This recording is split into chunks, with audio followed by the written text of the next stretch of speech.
All right, welcome back. I brought lots of toys today. So where we left off, what seemed like a very long time ago, was talking about physical security. We didn't get very far. I think where we left off, we were talking about how, and maybe it's sort of obvious that if you have critical information on a laptop or other mobile device and it gets stolen, you have a security consideration there as well, with some of the workarounds being things like full disk encryption and other ways of limiting physical access. But I think the general philosophy that people in this community take into account is that once physical access is breached, it's sort of game over at that point, and it does not require theft. So a couple of the toys I brought in had to do with what someone who has physical access but hasn't actually taken possession of your device can potentially do. And this could be via just, maybe a USB stick found on the ground that is potentially plugged in, or just someone who has some direct access. The assumption, again, if physical access has been breached, you should probably assume your entire network has been compromised. And what tends to happen is, just like with most technology advances, what was once considered, 10, 15 years ago, a really advanced piece of technology, today is just something that's very, commercial, off the shelf and available. One example of that is this USB rubber ducky. I brought it last week, but we really didn't get to play around with it too much. Here is the USB rubber ducky. I'll show it to you here in class. Just appears to be just a regular USB stick. It's less useful than some of the more recent versions because it's the old USB and even my laptop can't handle it. And well, when we think about technology today, most of that form factor is kind of unnecessary space these days. You don't need physically that much space to store, 64 gigabytes of storage, or NAND flash or other storage here. So what this particular toy allows one to do is it takes the same exact form factor and the same USB interface, and instead it's effectively a small sort of programmable microcomputer in there. And what's cool about that is that in theory, in terms of demonstrating this type of pen testing or other things, is one can then plug it in, potentially launch malicious payloads. This has historically been kind of more of a spy versus spy sort of things, or advanced threats, but now it's something that costs about $30 that anyone can do. I like it. It's a cool toy. This one pretends to be sort of a regular keyboard, and then using the keyboard delivers malicious payloads. It's not as fun to demo because I don't know if you saw in the very quick visualization of it, or you can see it from this picture as well. It's got this micro SD card. I got to unplug it. I got to program it. I got to plug it in. It's not that much fun to work with. What I brought in briefly last week was this one instead. This is same company, very similar concept.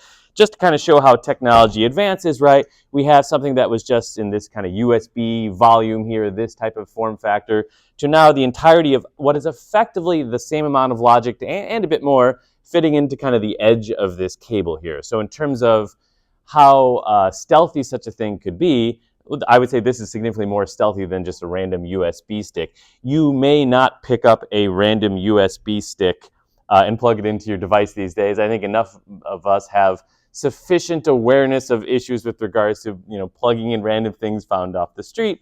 But a cable, we always need a cable. We always have white cables, gray cables, black cables, and it looks and otherwise acts like any other USB cable. I had forgotten to plug this in before class, so I'm going to plug it in right now. And I think people from last week may recall what that's going to do. But one nice thing about, let's kill that. Okay, not so bad. Did it to myself. The other thing this does is, in terms of the programming interface, it sets up a wireless access point that you can then use to directly connect to the device wherever it's powered, at least on that particular device, and access the programming interface that way. So for this one at least, and I did not try this before class started, but we give it a try here to see how well it does. We have our interface. So that was just quick here. All I did is I just plugged it in to give it power. It takes not that long at all to really boot up. It had a default payload. That's why it was running a default payload. While you're debugging, you probably don't want a default payload. And it provides you basically just a scriptable interface for it. And there's all sorts of fun things we could do. I think we could probably load the prior payload. And those of you who have now gotten to know me a little bit over the semester knows I kind of go with the default of just do a Rickroll for everything. This payload is via key commands, just basically emulating a keyboard and emulating key presses. There is some more interesting advanced things it can also do, but you can cause a lot of havoc with a keyboard. This one, I think I downloaded from somewhere and maybe tweaked it. So wait a second after it's plugged in, delay 1000, command space. So open up, this is on Mac, Spotlight search, wait a little bit, type in terminal, open a terminal, open, you probably know what URL that is, press enter, and then a separate command to set the volume high and then kill the process that was in that particular terminal. So open up a web browser, have fun with things, do whatever you want at that point. Now that's just a prank, right? That's just proof of concept to show, okay, here's a fun little prank. We open up a web page on an unsuspecting vulnerable person and device here. But with just those kind of keyboard commands, not to mention all the other things one can imagine that you could then automate from this, there's really no limit for what kind of payloads one can create on a system. And again, this one was set to automatically trigger the payload as soon as it was plugged in. You may want to be more stealthy than that and just have some remotely triggerable payload, or wait 24 days and then the payload actually gets started. But something to think about as we continue on this topic today. And what I'll do is we'll pass it around if anyone wants to try it out for themselves and just plug in untrusted hardware into their own device. Is also feel free to play around with it a little bit, change the payload, see what you can have it do. Anything that can be entered in via key commands is going to be a valid payload, at least at the version of the firmware I have loaded on this right now. So anything that can happen in the terminal. Just another example, and again, I stuck with mostly silly things here versus like truly malicious things. This one, GUI space, that's the same as command space. So press command key and space, spotlight search, open up terminal again, same exact starting point. Use the say command, which takes whatever in your terminal and says it out loud. So this one is saying, we've been trying to reach you concerning your vehicle's extended warranty. Things like that is perfectly fair game. So I will pass this around as the lecture continues. Feel free to just pass it on to the person next to you. Feel free to plug it in. If you are on a Windows machine, you can still do this and play around with it. You would just want to change a couple of the payloads. So for example, for this one, you wouldn't want to do GUI space. Probably for Windows, you want to do like GUI R or something like that. So get the run command, then open up, instead of terminal for a Windows payload, you'd want to do command or PowerShell or something like that. And then whatever command you'd want to do from within your terminal, you could then run at that point. So I will save that as a payload 3 on this device.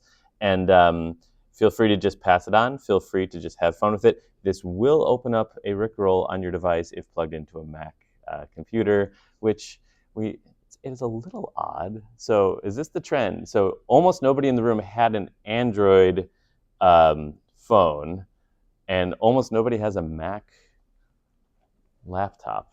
So you have all settled on the correct technology for cybersecurity. I don't know about that, but that's interesting.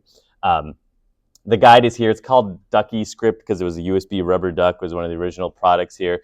The version of it that I have installed on there will really just do key commands. So enter in any string you want, and it'll basically, after some delay you specify, provide that string for it. And you can have a lot of fun with that. But it's definitely not just fun as well. There have been a number of USB related incidents that had a pretty wide impact. So there was a USB drive that was plugged into US Central Command Network in 2008 with malicious intent, and there was a worm that kind of spread from classified and unclassified networks, and there was at least a policy at that point in 2008, maybe a temporary policy, to then subsequently ban all pluggable devices at that point. Now, again, 2008, maybe this is some spy-level stuff that only certain people could actually make happen. And today it's a toy, right? And that's kind of the evolution of technology. What was a really complex, advanced thing to carry out is now something that any one of you could do if you so chose to do it. So It's not just a toy, right? It's not just something that we use to rickroll each other. Um, I'll be curious what it has loaded on there by the time it makes its way back to me, and that's fine. I will not plug it in until checking, though, at least on this computer when it gets back to me. Um, Another such example, this is a pretty famous one, it's 2017. An NSA contractor named Reality Winner, and I looked it up as that is her actual name, was using just a USB drive as a way to exfiltrate information, exfiltrate secrets, and printed and leaked a bunch of intelligence reports to the press. I think what's kind of interesting as a separate sort of one-off topic about this one is that the way she was ultimately found out is they didn't really have good enough operational security. So she leaked the information. It was all printed documents. And I guess we sort of think of, maybe naively, you have a printed document. That's kind of a safe thing. Maybe fingerprints. Otherwise, hey, I've printed this. Doesn't have a digital trail. It has a paper trail, no longer a digital trail. And for certain classes of printers, that's actually not true. The way she was supposedly, as best we understand, discovered out was the use of printer tracking dots. Is this something you've heard of before? What a printer tracking? A couple of you have heard about printer tracking dots before. And also, as they were building a case, she Googled things like, do top secret computers detect when flash drives are inserted? Answer is yes. But that was one thing that, maybe Google that elsewhere or don't Google that. The concept of printer tracking dots is something that I don't think was originally for this purpose. It was not originally to detect people leaking information via sort of this physical side channel of printing things out. As best as I can understand, given the age of the technology and where it came about, it was more about currency counterfeiting is why printer tracking dots were invented. Now, were they independently invented? Were they kind of mandated? The idea, though, is that at least for a color printer, you send out a print job, and it prints not just, of course, what you're asking it to print. It is also via what could be thought of as kind of a steganographic approach. It is also encoding kind of this additional channel of information through what appears to just be noise, or often to the human eye is just sort of invisible, fairly faint yellow dots in regions of each page, indicating information about that particular print job. To the extent that color printers, which effectively are registered at time of manufacture, allow people with the resources to track these things down to determine exactly what printer printed out a particular page and when that print job happened as well. So we think of, I printed out this information, and no one should be able to know who got it because it's just a piece of paper and anyone could have accessed a piece of paper. That turns out to not be a case, at least for color printers of the kind, I think, again, invented to maybe allow for easier tracking of counterfeiting of currency. At least that's my understanding of why it was originally invented, was also at least believed to be used in part to track down people like Reality Winner here. That's a region of the tracking dots. You really can't see it. And it's not just an artifact of the projector and the screen. Even looking at it like on a high resolution screen, it's not meant to be trackable via the human eye. It may just look like a defect or a splotch or just discoloration of the paper. And then when you actually drill down into what it is doing, it is an attempt to encode actual information that via some higher resolution scanning and decoding process could then determine information about how these classified documents themselves were printed. But it all started with just a pluggable USB device. How far has our cable made it across the room here? Okay, we're getting there. Okay, good. Mitigations, I think, are a little bit trickier or maybe draconian with regards to USB security versus theft and things like that. The question really is, okay, USB pluggable devices, physical access is a bad thing or it's a concerning thing. Is it really feasible to have a full-scale ban of USB devices? I would argue probably no. Maybe you could have a policy that says, no USB sticks because the downside is too high and the upside isn't really worth it either because you have your internal cloud and other things to store files on. Maybe you could have a policy on that. Can you have a policy on USB cables? I really don't know if that's actually feasible, right? You do still need ways to interface with devices, and that's becoming sort of the de facto cable for any sort of high-speed communication these days. And just as a matter of, historical pattern matching here, there was well understood issues with USB devices in 2008, and I'm drawing a direct line that isn't really there, but didn't prevent what happened with the 2017 incident. So you may have such a policy is one thing. Enforcing a policy, I think itself would also be very difficult. There are mechanisms at sort of the firmware BIOS level to disable access to USB ports, or physically you can disable USB ports.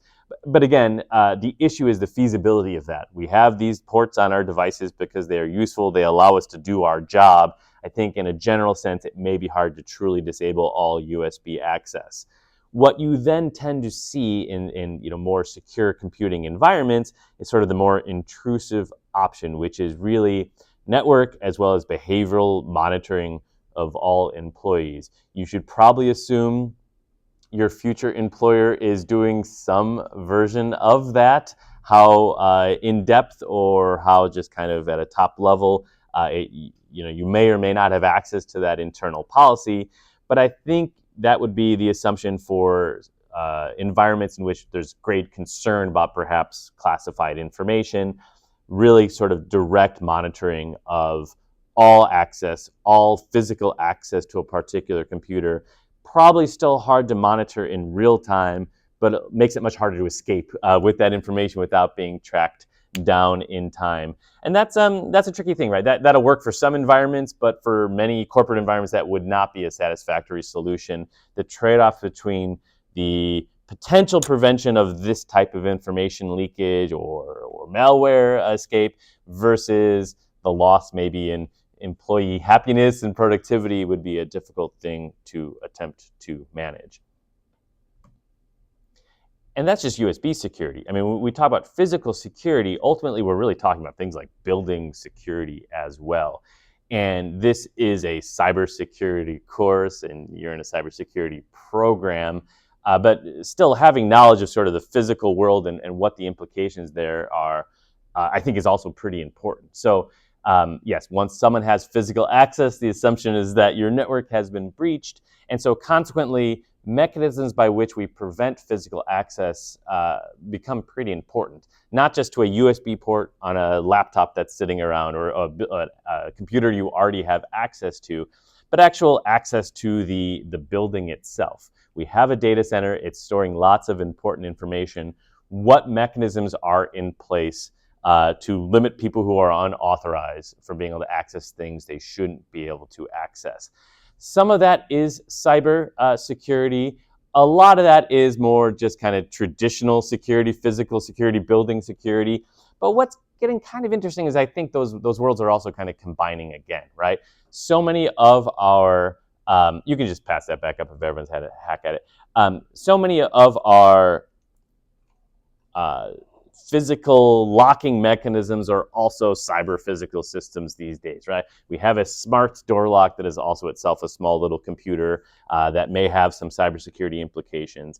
But just separate from that, just the understanding, just the consideration that you can have the world's best security policy regarding authentication and all these other things we talk about, and if you wind up letting someone unauthorized through the front door, you've really defeated a large purpose of that. So as cybersecurity people, those learning more about this field, this doesn't have to be your area of expertise, understanding physical data security, data center security, but that is part of the pen testing approach, which is to at least raise those questions of what happens if a person walks through the front door, and what happens with regards to what assumptions can we continue to make at that point.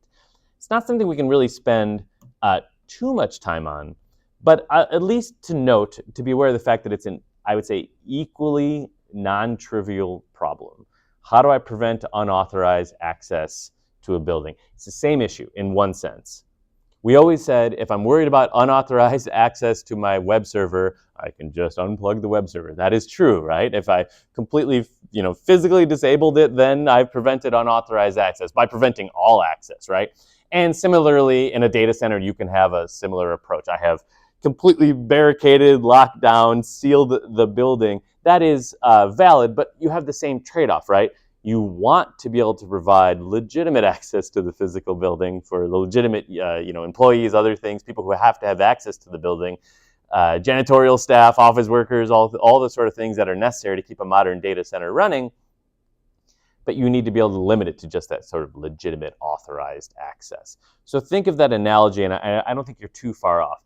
There's probably a slight difference in degree. When I build a web service, I think about scalability. Ideally, I want as many legitimate users to use it as possible. I want lots of traffic. I want lots of activity. And maybe for a data center, that's not quite the same scenario. But at least you have two classes of users. I want legitimate users to be able to get to work. I want illegitimate users to not be able to get to work. And so we do have to think at least about things like, what is the physical security to get in through the front door? Things like tailgating, which kind of is exactly what it sounds like, that you have some code scanning, some card scanning mechanism at the front desk, but is it like the CTA entrance to get on the L, where one person scans and then the next 5 people can follow directly behind before the gates close behind them, right? That's referred to in some contexts as tailgating. It's actually a pretty hard thing to prevent because the door has to be able to open, it has to be able to close, and you don't want it accidentally slamming and injuring people. And just that general concept, just like access controls for files, just access control for your visitors, for your physical spaces as well. And then beyond that, you do have to start thinking about some aspects of even the physical locks on various doors. If time permits, today, maybe on Thursday, we'll talk a little bit about lock picking. You don't have to be a lock picking expert in a cybersecurity class. You need to be aware of the fact that just like, for example, for cryptography, there's various levels of security that can be provided via different algorithms and different trade-offs chosen there. There's the same thing with physical locks as well. Not all locks are equally secure. Some, would require someone with many, many years of access to get into. Others, you'll be able to show that you can do in class in just 2 minutes of effort. A related concept is this idea of what's referred to as an air gap. That is a little different than locking all the doors and not letting anyone in. But in some sense, it is an attempt to at least in part provide that sort of physical separation between computing domains or networking domains. The concept, and again, the name is kind of giving a hint as to what we're talking about here. You have a physical separation of one network from the other. There is air that is a gap between your network. The idea being, and this picture isn't really demonstrating it especially well here, the idea being that you can have certain policies, including physical access policies to devices, networks, nodes on this side of our diagram here, but that there is, at least in theory, no physical way to transmit a bit of data from this side of your network topology to this side of your network topology. In the times when everything was a wired connection, that was then a very physical thing that one could enforce. We just don't allow this building to have a connection at all to this other building, and you have some aspect of an air gap. In modern systems where there's at least some amount of wireless communication, that becomes a much more challenging thing to do. And you will hear things like a term like virtual air gap, which is a little bit of an oxymoron because air gap was meant to be, at least originally intended to be, a physical thing here.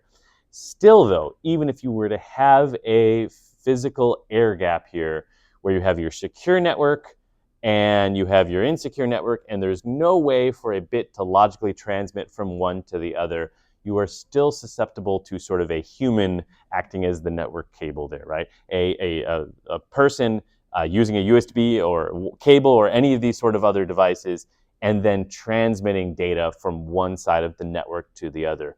We'll talk more about Stuxnet a little bit later in the semester, and maybe you have already heard about it in prior courses or just otherwise, but that's a pretty infamous example of the centrifuge processing network was itself physically air-gapped with reasonably good physical security metrics and approaches, and all it really required was one USB stick then to kind of bring the Stuxnet worm from one side of the air gap to the other side of the air gap.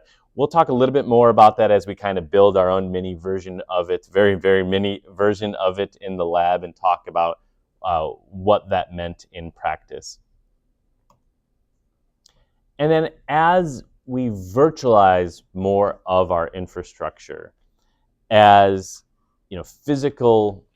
as logical computing resource doesn't require a separate physical computing resource, some of that risk starts to shift from what is truly a physical risk of access to the USB port to becomes more of a cyber risk.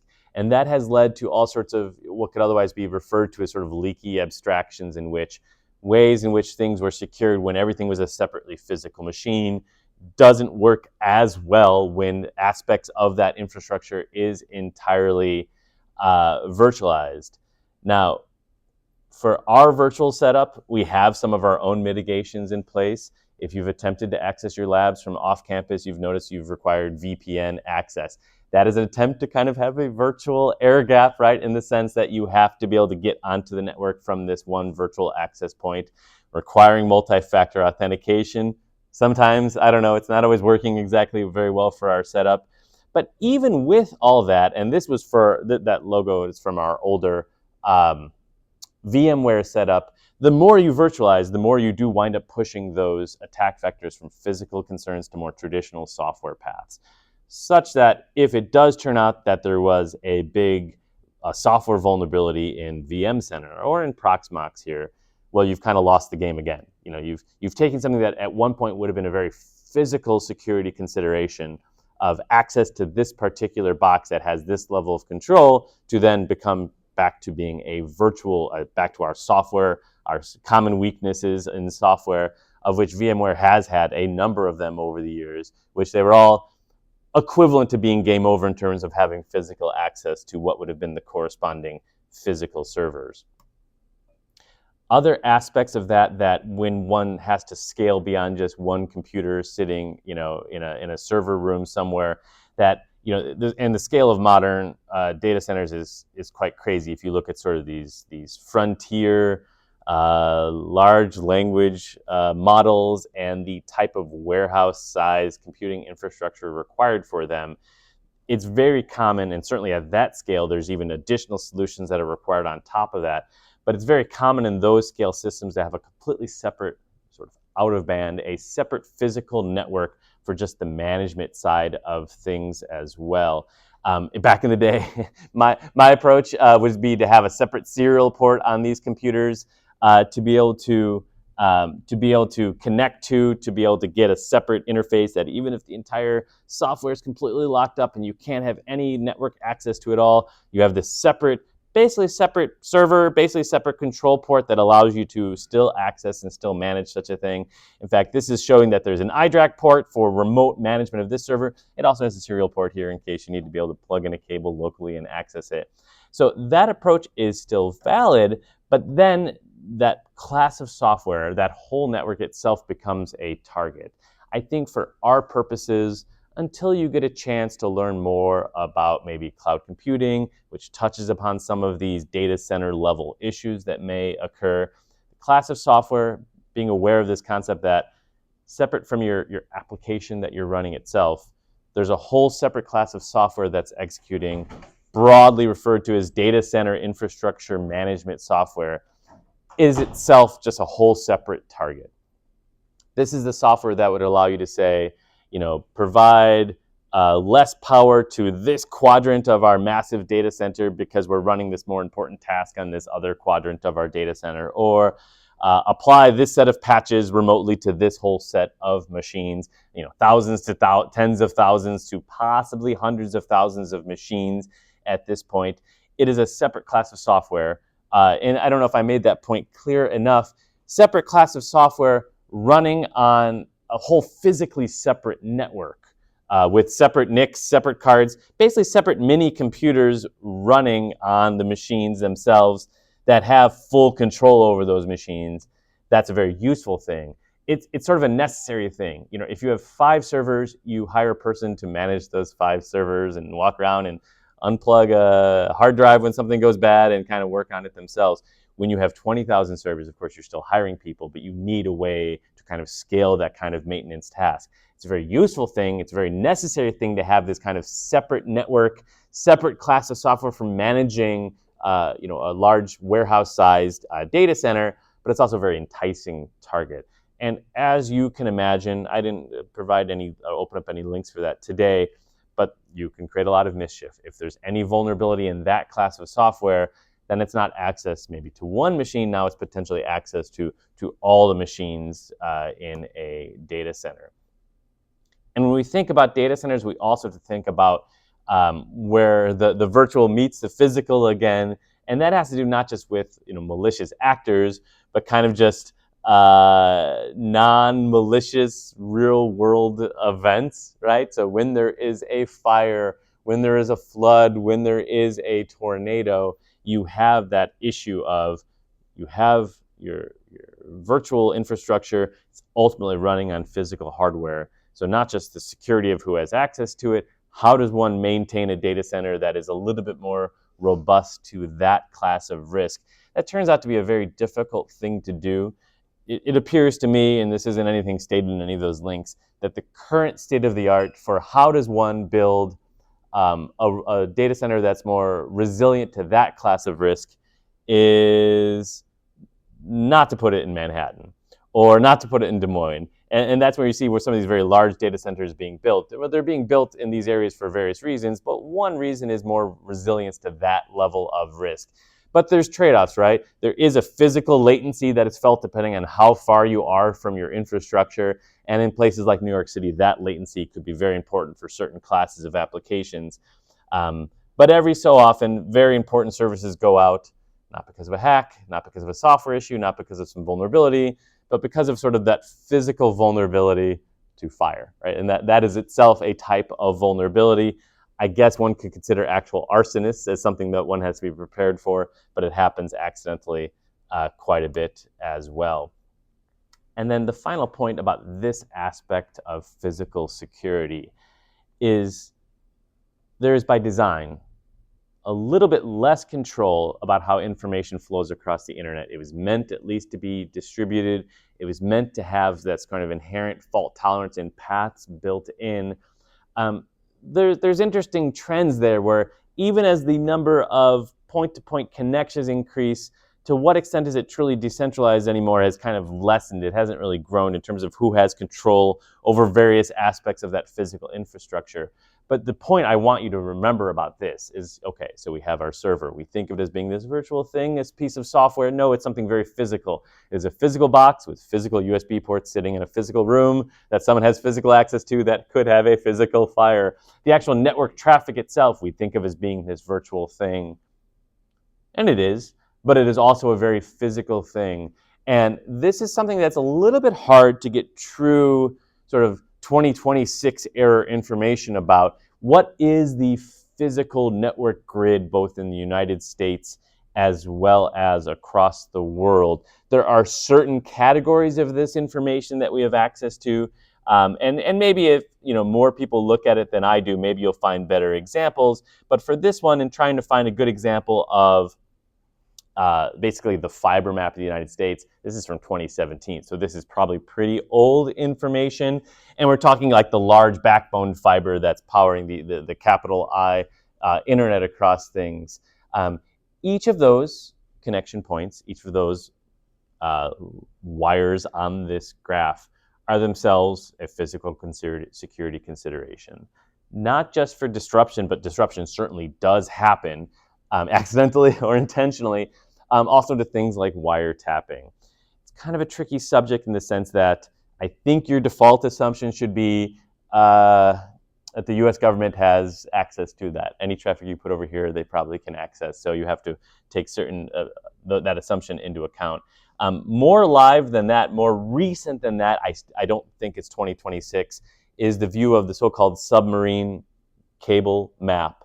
For the most part, that's our consideration when our traffic is going internationally.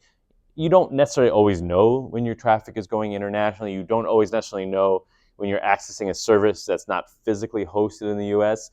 And maybe we're fortunate that a lot of our services, even if it's a foreign kind of service you're accessing, may itself have its servers here physically in the US. But this is a view of where your network can travel, where your network traffic can travel when it's leaving the United States or just crossing across the world. And some of this is for visualization purposes. I don't believe those cables are physically separated in the way that's being shown here. Otherwise, they would just all be on top of each other. But roughly, this is believed to be an accurate view of what is the network traffic once it's leaving kind of terrestrial overland or underland view here. And I guess one point that I want you to take away from this is that it's a very physical thing. I can potentially click on that or on one of these. Let me click on one. I just clicked on a random one, so I know nothing about it. Traffic from the northeast of the US to the UK potentially is going over this physical cable. And it is. It's not as simple as an Ethernet cable. It's not that different either. It's fiber, and it's very thick and very well protected thing, effectively laying over the ocean floor. And there's, if you can look up videos, there's really incredible equipment and engineering know-how to build such things. As cybersecurity people, maybe we don't have to understand how all that equipment works, but it's a physical cable. It's a 12,000 kilometer cable that is running across the North Atlantic Ocean for which your traffic is traveling. That is a physical thing. Again, our network we think of as this virtual concept that is a physical cable. And yes, every so often these cables do get cut accidentally. Some of them actually get cut intentionally via various cyber warfare attempts. I don't actually see it on here, but there's been some concerns about both Black Sea and Baltic Sea physical cables being cut due to intergeopolitical conflict here. You can play around with that map offline here. So physical disruption is a concern, wiretapping, that sort of covert monitoring of data. Presumably, anyone who has physical access to that cable, in practice, I don't know whether this is feasible when it's on the ocean floor, but at least the endpoints of that cable, someone who has access to that cable has access to your data as it's traversing that cable. And at least for our more straightforward examples of just Ethernet cables, there are plenty of similar devices to the OMG cable that looks to be a USB pass-through. There are many similar devices that look to be just a standard Ethernet cable that in fact have embedded in that effectively wiretapping logic inside it. More likely you see them as the actual physical edge sides, the interfaces, but ultimately though, again, it's very physical. I don't want to do it. You can cut this up. There's copper wires that are handling the data transmission here. You can tap them. If there's a wire, you can connect something to it. And it's not a theoretical risk, both of wiretapping or disruption. I leave these links in the slides. You can go access them on Canvas and click on them, and various just articles about things that have happened historically. Sometimes when it gets to that scale of conflict and that type of issue, I just think take everything you read and just be skeptical about it. Some of these things are literal acts of war, right? And so you don't really know the truth of it, or maybe truth may not come out for n number of years later. So you're probably safer looking at something that was explored 10 years ago versus something that was claimed to have happened a year ago or two years ago. But certainly there have been revealed programs run by the NSA that claim to have the ability to do surveillance of those undersea cables. So take that for what that is worth and assume your traffic is not truly private. When we talk about locks, I think what we can do is we can continue locks on Thursday, but talk a little bit about here first. They are actually a separate issue in some sense than just physical access, but they do go hand in hand. And the consideration isn't just obviously your front door needs a lock. When I moved to Iowa from Chicago, this is many years ago, people said, oh, we don't even lock our front doors in Iowa. Well, I haven't gotten accustomed to that. I still lock my front door. I lock all my doors. I lock my car doors. That doesn't leave you, no matter how long you've lived in this nice, safe, relatively boring state. But it's not just the front door, not just the side door. Even the things like custodial closets, wiring of the actual cabinets that the physical servers are located. And presumably, once you have that physical access like we talked about, there's all sorts of different ways one can gain access. If anyone's ever watched the Mr. Robot show, it's kind of fun. I mean, they kind of touch upon the right technology that's used in this class, so it doesn't feel as fraudulent as other kind of cybersecurity-focused fiction. They have a Raspberry Pi, and they use it to break the HVAC system of a data warehouse to be able to do, I don't even remember what they were doing. And there's a nice article here you can read about what this would have looked like in practice, going from HVAC system to gaining full access to the data center there. But ultimately, locks are a separate issue from other physical access measures. This is why in front of your data center, you will find various things that are more thought of as being kind of DoD or highly trafficked area kind of concerns. Things like concrete bollards to prevent cars from crashing, all the cameras, the badges, the guards, and things like that. The man trap, which it's just a somewhat awkward term for a small space with two sets of locking doors. That's meant to prevent the tailgating issue, which is one person gets in and someone just follows directly behind them. You have this concept, and I don't think there's any of these on campus, in which you only get access to one door. You're then kind of stuck inside this self-enclosed area where the door behind you is closed, and then only then do you get access to the two doors. So you can think of that as just being a tiny room that locks you in place, so only one person can get in at a time, and they can prevent that. Just kind of an awkward term, but it is in common use in those kind of scenarios. And then ultimately, when we talk about locks, it can mean many different things. It's not just the traditional kind of keyed lock that you may think of when you lock your front door, but I guess that's changing as well. Does anyone in their dorm or apartment, do they have kind of a virtual lock, an app engaged lock right now, or is it all physical for the locks that you have now? Okay, it is changing over time. As I get older, I find I have less tolerance for that kind of thing. But those things do exist, in which you have a Bluetooth lock where you get into your door via Bluetooth or via some other IoT. There's all sorts of other locks. There's our RFID card locks, and NFC wouldn't be as good for a lock. But where did my NFC sticker I passed around go? It's gone for good. That's fine. Hang on to it. He's programming it with malicious things. I will scan that after class to see what's on it. Let's see what's on it now. Biometric locks, fingerprints, iris detection, things like that. Number locks. Has anyone ever used an RSA Secure ID before? I have one. I don't remember what it's for. That's not good. That's how old it is. You don't see that as much anymore. Other types of more traditional two-factor authentication has taken the place of it. The idea being is that there's some sort of cryptography running on here, and it's really attempting to kind of keep a synchronization with a local server that is providing basically a one-time pad for access to a resource. Certain high-performance computing environments still require the use of those, but it's otherwise mostly a data technology. One thing I also want you to take away from this topic is a lock, again, just like cryptography is not a binary thing, a lock is not a binary thing either, in terms of the security it provides, in terms of the difficulty of circumventing a lock. And while you may not be in the building management career, I mean, you may, but one has to take that into account just as much as they concern themselves with what version of this software and operating system am I using for this particular platform. These type of choices also have a fairly significant impact on the resulting security of your data center. And then, as we say, it's game over if the physical security is broken. Even for things like padlocks, you should not think of them as being a singular thing. And in fact, padlocks, as we'll talk about on Thursday, themselves have various different levels of quality and of ability that one can kind of circumvent them. But in general, there's a lot of resources for how to learn how to break locks as well.